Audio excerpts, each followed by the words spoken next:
Uh, my legal name, Ricardo McAllister Waldron. I was a member of AUSAR Society before the leader created the kingdom of heaven. Before the kingdom of heaven, the leader of the kingdom of heaven was the leader of AUSAR Society. I joined in 1996, the year my first daughter was born.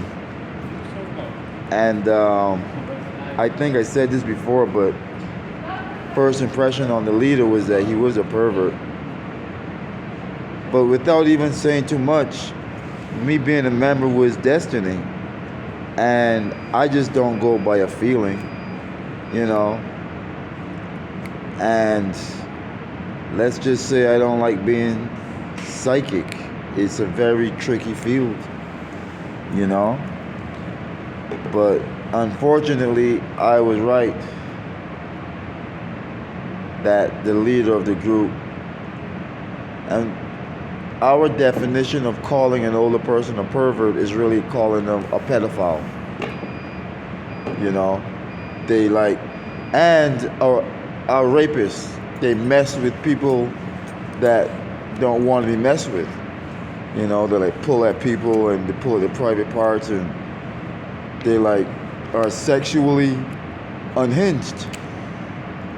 And when I found out the destiny of the leader, I never connected to the fact that my first impression of him was that he was a pervert, and which is the 26 hexagram. It's a hexagram that says that a person has a lot of difficulties controlling their sexual nature and their creative expression. You know? And as members of the group, we were never told what stress lines he had in that 26 hexagram, you know, just that was his destiny.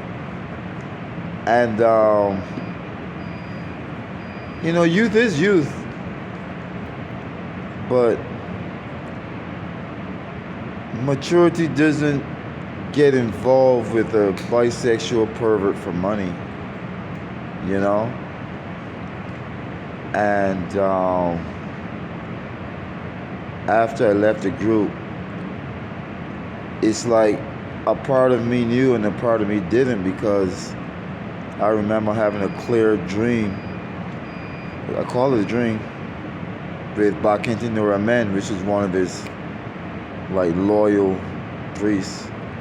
And I said to him, I said, you guys ignore the corruption of a group so you can have a group. I said, my generation doesn't do that. It's like, I prefer to die alone than to be part of a corrupt organization. These people, of course, an organization has a lot of benefits. It's like a family. That's how they rationalize it, you know.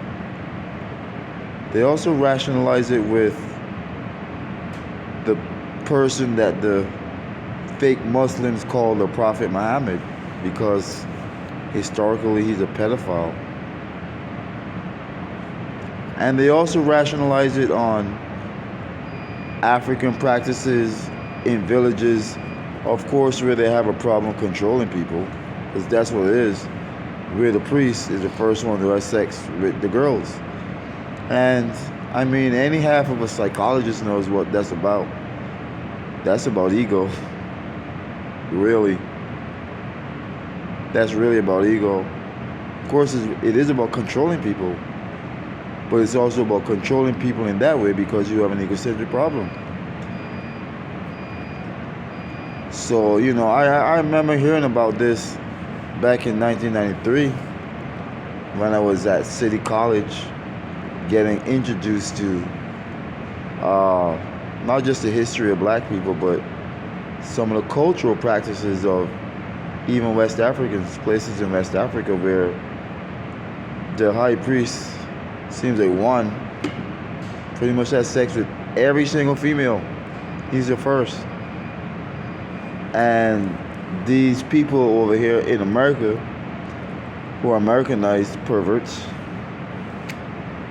pretty much picked it up. But when I was a member of a AUSET society, I didn't see any of it at all. No dreams, no visions, no ancestral communication, nothing. And interestingly enough, the person that I was in a relationship with, it was really her responsibility to tell me that. Her destiny was to get messages about things like that, other things too, of course, from the ancestors, and give it to me. And I'm finding out that she knew, so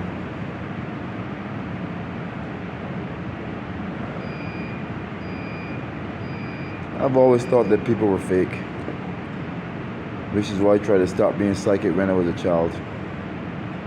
Because I'll tell them what they are and they'll just lie to me. Then I'll talk to somebody else. They'll look at me like if I'm crazy. So I just stopped reading people.